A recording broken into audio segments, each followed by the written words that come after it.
I said we're in my recording studio where I've made I've made albums since 1995, actually. Oh, cool. Just looking around in the background there. Yeah, you can't see the board, but I'll show it No. to you. Does that do it? Oh, very nice. I'll pretend. And there's I Max. Can you see Max? Hi, Max. The studio cat? I think I've seen Max before in a photo. Yeah, he's on the chair. Okay, yeah, that's the studio. That's the console. And out there is the control. I mean, this is the control room, and out there is this booth. Very cool. Or whatever it's called. The room where I make the noise. The room where it's all born.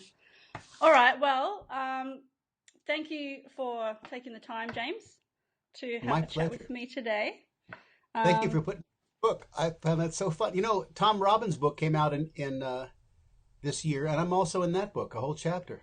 Yeah, the Tibetan peach pie? Correct. Yeah. 2 books this year. You're a star. Not one. Yeah, that's one. I'm immortal. You are. You're immortal anyway. Oh, I forgot. Yes. Okay. Well, you said I was in the Air Force. I joined the Air Force when I got out of high school, and I did it because my parents didn't have any money to send me to college. The only way I could go to college was to get the GI Bill, and they would give you 1 year of education for each year you served. So I signed up for 4 years so I could get a college education. You know, and then what year was that? That would be 1966 through 1969, and I got out early. I was supposed to get out in November of 1969, but I ended up getting out in February of 1969 because they thought I was a troublemaker. It's so funny. The way they did it is when you're going back to the States, they say, okay, pick the 2 bases you'd like to go to, then pick the state you'd like to go to, then pick the region you'd like to go to, and then pick the end of the country you'd like to go to. So I picked California for everything. And so I got my orders, and they were to Offutt Air Force Base in Nebraska. And so I went down to the personnel office, and I said, look, I'm going to college in September. I'm going to get an early out anyhow. I haven't seen my wife in 18 months, and you're going to send me to Nebraska for 6 months? That seems like a waste of everything. I said, well, send me to California. And the guy said, he said, I can't do anything, Stanley. And I said, well, you mean I have no recourse? And the guy said, write the president. And I said, okay. So I wrote the President of the United States, the Secretary of Defense, the Secretary of the Air Force, the Commander-in-Chief of Pacific Air Forces. And I said, hey, this is the deal. Well, a couple of weeks later, I get called down to the base commander's office, and he's like livid. He's saying, you know, what's going on here? And I said, what do you mean? He said, you don't even know the chain of command. You know, you broke the chain of command, and I said, excuse me, sir. I came down and talked to Captain Peoples, and he told me to write the president. And the guy said, what? And I said, yeah, Captain Peoples. So they called in Captain Peoples, and they just tore him a new anus. And then they said to me, would you accept an early out? And I said, oh, yeah. And so they let me out, and I was gone. Captain Peoples. That's an interesting name. Yeah, he needed a lot of work, that guy. But he wasn't as evolved as he could be. So let's see. Did I voluntarily enlist? Yes, I most certainly did, and I told you why. Yeah. I didn't serve in Vietnam because I was a Chinese linguist, and the people in Vietnam decided to speak Vietnamese instead. So left me off that particular hook. That's their loss then. Yeah, and then so I lived in Taiwan, and I was a Chinese linguist, and I worked with the base civil engineer, and we built an air base for the B-52 bombers that were decimating Vietnam. I'll tell you, the day that we finished the flight line and they brought those planes in, all night long, it sounded like... Did you read The Lord of the Rings? No. Okay, well, it just sounded like the hugest monster from Harry Potter, as you can imagine, just this roaring fire all night, like from midnight until dawn. So at dawn, because none of us got any sleep, I walked out to the flight line, and there were maybe 20 of these B-52 bombers, and they were all black because they go at night. And they were so evil. They were just like death machines. I literally couldn't breathe when I saw them. It was just so evil. Wow. Anyhow, moving on. How did I feel about the draft and Vietnam War? What do you think? I thought it was, what's the word Wonderful. we use? Bullshit. That's the word we use here. I thought it was complete and utter bullshit. I was embarrassed for my country, and I was ashamed. Just the way I was when George Bush was president. When he started that whole conflict, I thought, can we be this stupid twice in my lifetime? I don't think there is a place hot enough in hell for that son of a bitch. And you can quote me. Okay. Yep. Let's see. Why did you agree to be part of this book? Are you kidding? Do you know what kind of? Don't mention the payment I gave you. Oh, right, right. It was all those pats on the back. Yes, I would love to be part of a book because I'm a voracious reader. I probably read 3 or 4 books a week, and so reading. I mean, being part of one was thrilling. My best friends, many of my best friends are authors. Tom Robbins, Sabine French. Authors that write wonderful books. I just find those people really interesting and fun to be around. Tom and I went to Cuba, Well, that's another story. Anyhow, in fact, that's a story in Tibetan peach pie. Have we mentioned that? Right, that's right. That's why I'm in Tibetan peach pie, because Tom and I went to Cuba, and he wrote a little bit about it. So I wrote a soundtrack for Tom Robbins' book, Even Cowgirls of the Blues. Yeah, it started out that I was playing in Denver, and somebody said, "Hey, Stanley, you're in the book." So I went over to Larimer Square to the bookstore, and I bought Even Cowgirls Get the Blues. Now, I was already a fan of Tom's because of Another Roadside Attraction. I not only read that book, but I bought perhaps 30 copies of it, and I constantly gave it away to people. And when I would do interviews, I would talk about that book instead of my music. I mean, RCA was so upset. They talk about your records, don't talk about this guy's book. And I said, okay. And then I'd start talking about the book again. So in any event, when I got to Seattle, Tom came to the concert at the University of Washington, and he gave me I wrote a song called Even Cowgirls of the Blues, which I gave to him. And he, I guess he put me in the book because I was doing all this publicity for him. So he found out about me. And back then it wasn't easy because there wasn't any internet. But I guess he just heard through the grapevine. There's some hirsute hippie guy just espousing how wonderful you are all over America. So he put me in. He bought my album, and then he put me in the book because he listened to the record. He said while he was writing. And then he came to the show, and I met him, and he said, come back to La Conner when you finish your little bitty tour. So I did, and we hung out for a couple of days and, took acid and slept with strangers and had a fantastic 4 or 5 days. And then I went back to my real life, So, so then they decided to make a movie of it. I think it was, what was her name? Uma Thurman? I beg your pardon? Is it Uma Thurman? No, it wasn't. Uma was the star of the movie when that guy from Oregon made the movie, that director, whose name I also forget. The woman who played opposite Robin Williams in Popeye. Do you remember her? No. Well, she decided she wanted to play Sissy, and she put together a film production company, and they fingered me to do the music. But when it got to the last guy, I wonder why I can't think of his name. Well, maybe because the movie was so terrible. It was the worst movie in the history of the world. I haven't seen it. Oh, you know what? Nobody. It came out, and I rushed an album out to. And also they decided not to use any of my tunes, even the one I wrote with Tom. Tom and I wrote a song called Even Cowgirls at the Blues, and didn't even use that. But the movie was so bad, it was a blessing. I mean, that movie was released and withdrawn it made a popping noise. It was so fast. It was awful. And that guy's a good director too. He made Needle Park, and he's done a lot of good movies. But boy, he sure fell apart on that one. Well, that's why I thought if the heavens smile on me and they do take the book Dove and make a movie, and they then want to do a soundtrack, I kind of thought, all right, how can I make sure that they don't cut you? You can't. And that's when I thought, all right, well, what if I actually write you into the story? Because initially, I had a fictional folk singer, and then I thought, well, what if I get your permission to actually use you, put you in it, and then give you a little bit of a storyline that they can't really take out, and make your character very detrimental to a decision that the main character makes. So hopefully, based on that, they can't cut you, and that they will include you. but I'll tell you a little story. I, years ago, I was playing up in Colorado, and I checked my machine, and someone had called and said, "James, we want you to be in this movie with Nastassja Kinski. When can you be in Hollywood? Because we need you by Monday morning." And this was literally Sunday afternoon, and and Where were I you? just got. I was in Crested Butte, Colorado. I got in the car and I drove straight through to the appointment at 10 o'clock on Monday morning. And I got there after driving like 19 hours.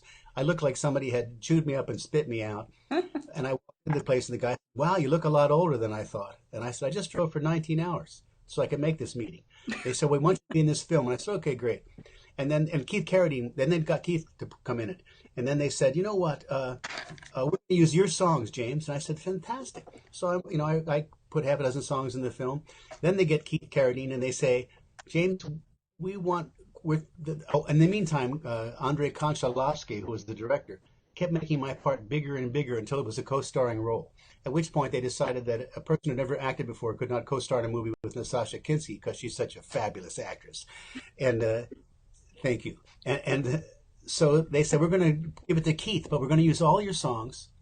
And so they sent Keith to my house, and I taught Keith all my songs. Very nice guy, very fast learner, very musical. It was a pleasure, after the pain of being removed from that. But they said, "We're going to put you in a smaller part. You'll be in the movie." And then Andre and Keith decided to write all the songs themselves, so they took my music out. Then they took me out, and it ended up that they gave me $5,000 to use my 1941 guitar in the movie, and that was all. And I had to sue them to get paid.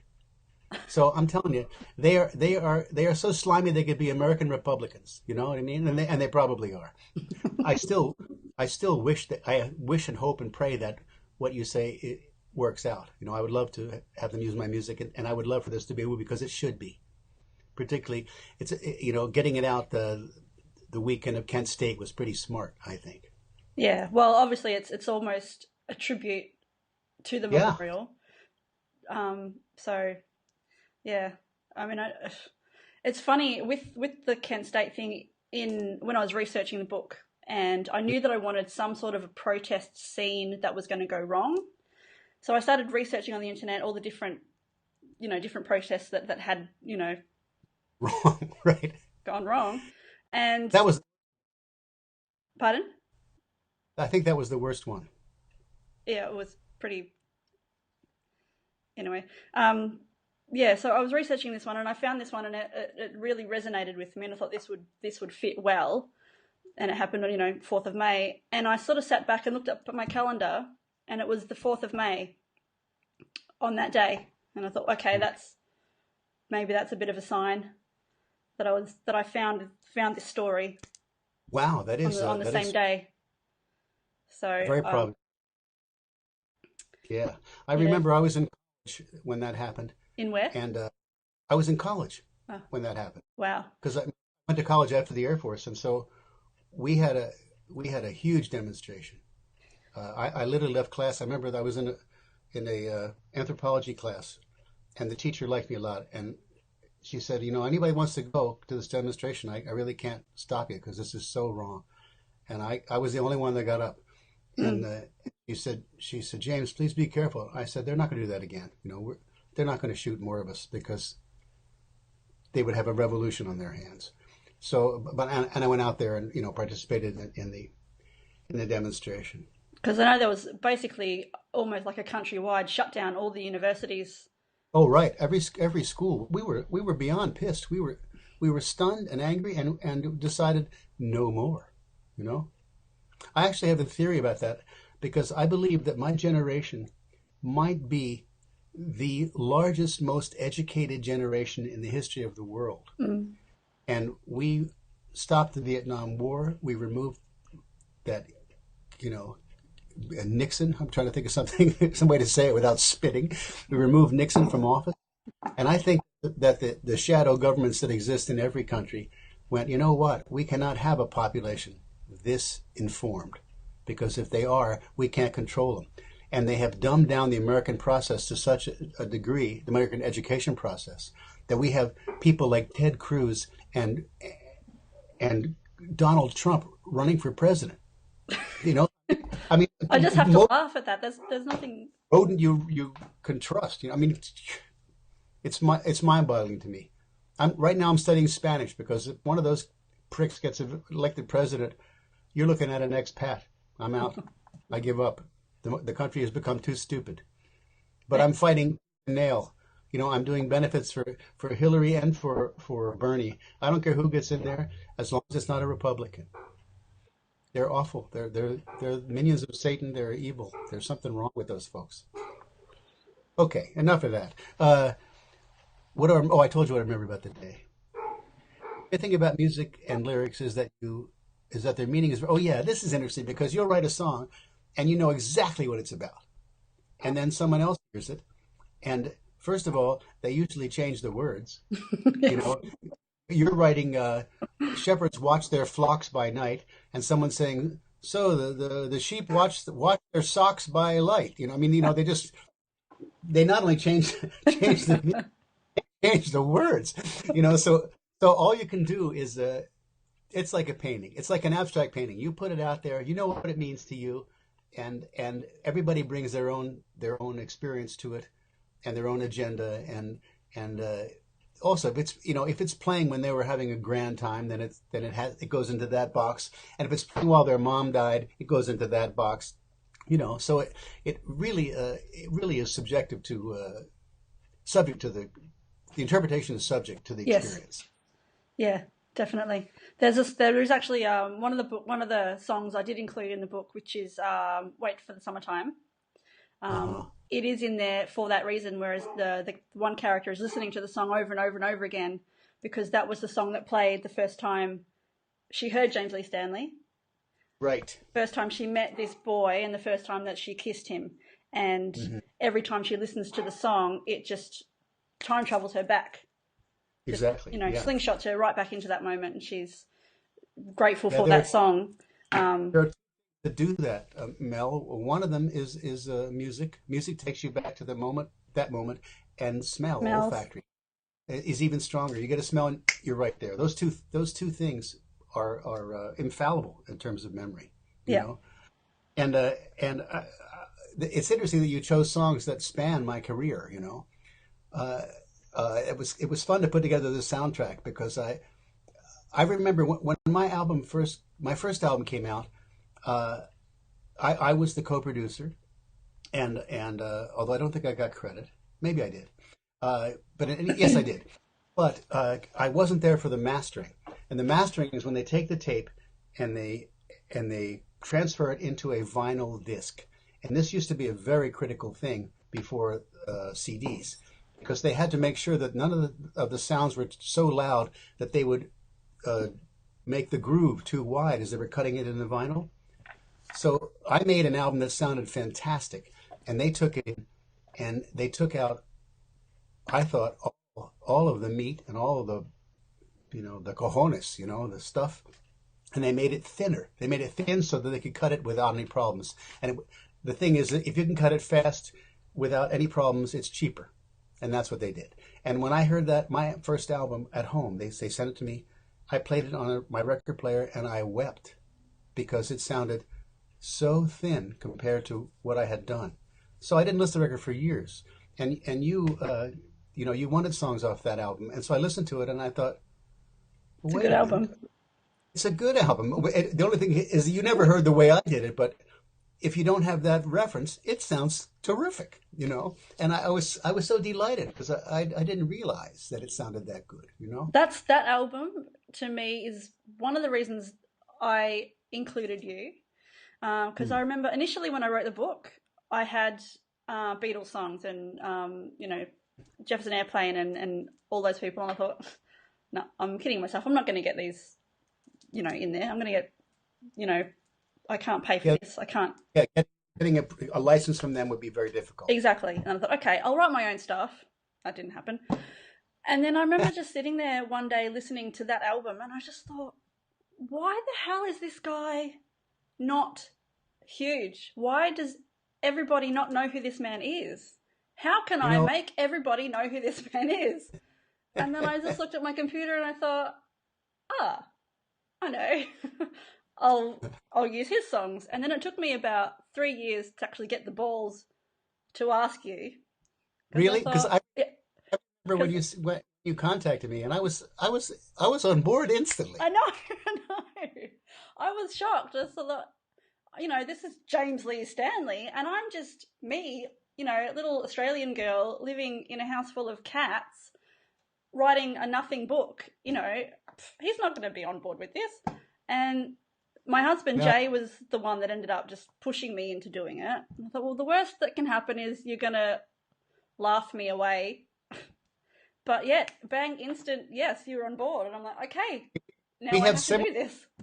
we have similar mates. I was doing this album called All Wood and Stones, and it was supposed to be John Batdorf and me and another famous writer singer who had some hits.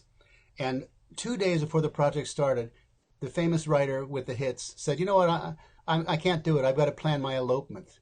And I said, "George, you know what an elopement is, right? It's spontaneous. So I mean, not an elopement if you're going to spend a month planning it." But in any event, he backs out. So it's just John and I. And I called my wife and I said, "Geez, Evelyn," I was on the road. I said, "Evelyn, I know what to do. We're going to start recording in 2 days, and the main guy has bailed out." And she said, "Well, I mean, he was the high voice. We wanted three voices. My voice was the bottom. John's was in the middle, and George was going to be, the he was going to be the Graham Nash of the group. So my wife said, "Why don't you call Timothy Schmidt from the Eagles?" And I said, "Because Timothy Schmidt hasn't returned a phone call in 2 years." And she said, "Well, then what have you got to lose?" So I called Timothy and said, "Hey, James, sounds great." And he was there the next day. And he was going to do the whole album with us. But then he called me. It was so funny because we started recording, and he did the first song we recorded. And then the next day he calls up. He goes, "James, I don't know how to tell you this, man, but Henley just called and they're putting the band back together." And I said, "Well, Timothy, you got to go where the money is, pal." So he went back with the Eagles. And then he called me in August, which is like 6 months later. He said, "I just got back from the thing. Where are you?" And I said, "We're just doing the last song." He said, "I'll come over and do it." So he sang the first song we recorded and the last song we recorded. He's a great guy. Timothy Schmidt is a great guy. I love him.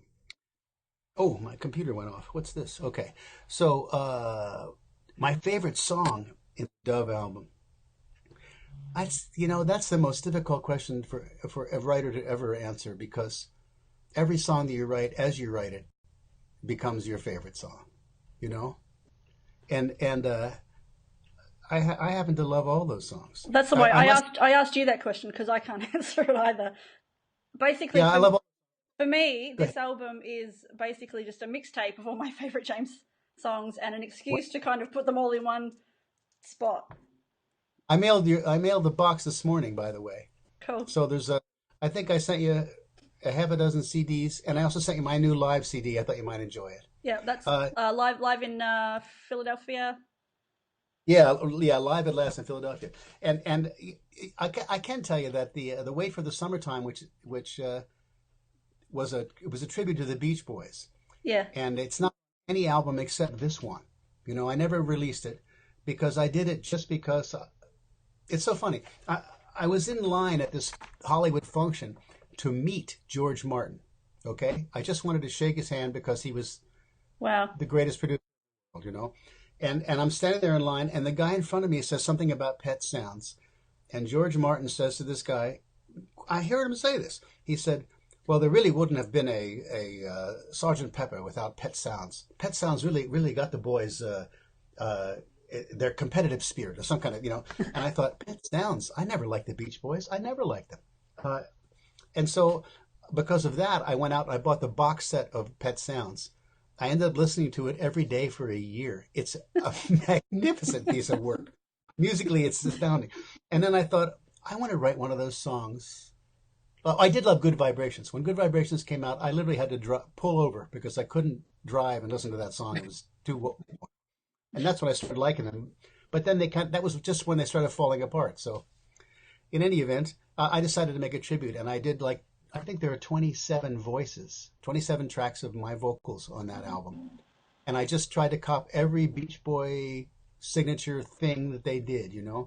And and then I realized that, well, this is just you're just copying the Beach Boys, so I never released it. Mm. But I been playing it. I mean, it's like on one of my mixtapes because I love it. Yeah. I think it's such a fun thing and such a tribute to Brian Wilson.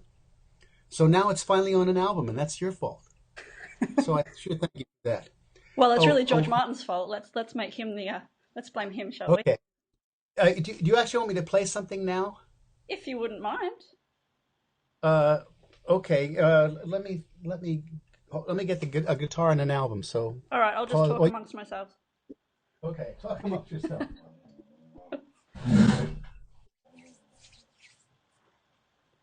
The thing that I thought was interesting about Wait for the Summertime, I thought that it was going to be on Apocalyptimist because you put it up on Facebook or SoundCloud right before you released Apocalyptimist, and I thought it was a preview of what was to come on that album. And then I got Apocalyptimist and I listened to it, and I was just waiting for this song because the first time I heard it, it just stuck in my brain. And I listened to the whole album and I thought, where was that other song? That one's not on here. Where is it? And then I couldn't find it. It took me ages to actually find it because when I realized that I needed another song to put in, and I looked for it, and I finally found it. That's it. That's the one. And then I realized that it actually wasn't on anything else. So I thought, well, here it is. This is the album. Wow. That's the back. I'll open it up so you can see the inside. Oh. So where is this? Where can people get this from? Right now, it's only, I told you, because I just released a live album, and because books have a slow ramp up, I thought that I would get it to my distributors by June. Okay. And it will be in the. But here's the way it looks, and I did this on the inside so that you could, because you said you wanted it to look like vinyl. So. Oh, that's cool. Yeah, and none of those things came through, so you don't have to worry about it. I was going to put something else in the center, but because of the hole, I just left it off. And here's all the stuff that you said, so that's the whole album right there. Why don't I do Stolen Season, which I haven't done in a while? Is that okay? Because I like that song. I like that song too. James Lee Stanley, Stolen Season.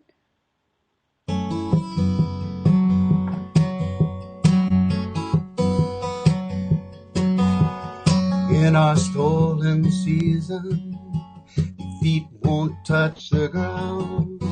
It's a Ferris wheel that's spinning hearts and minds around.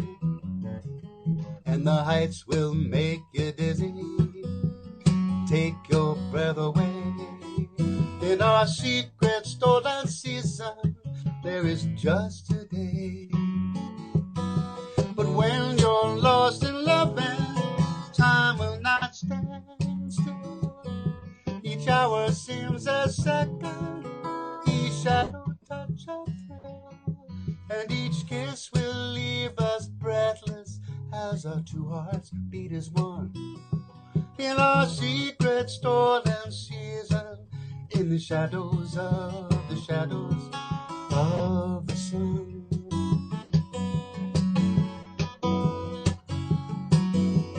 In our stolen season, a world within a world. It's a simple act of love between a boy and girl. No yesterdays can find us, and tomorrows don't exist. In our secret stolen season, in the space between what is and might have been.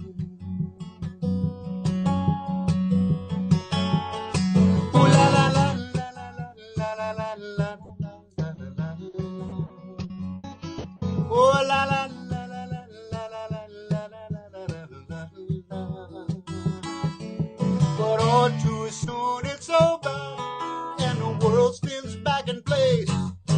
From our secret stolen season, from our state of grace.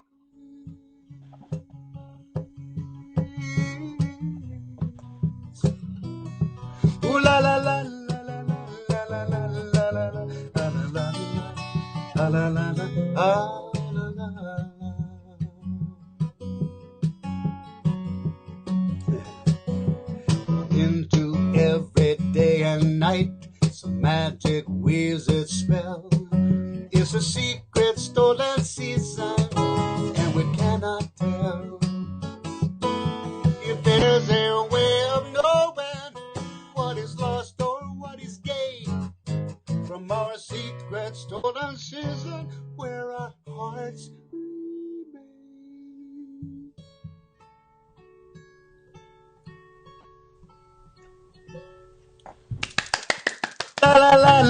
Oh, he's still going.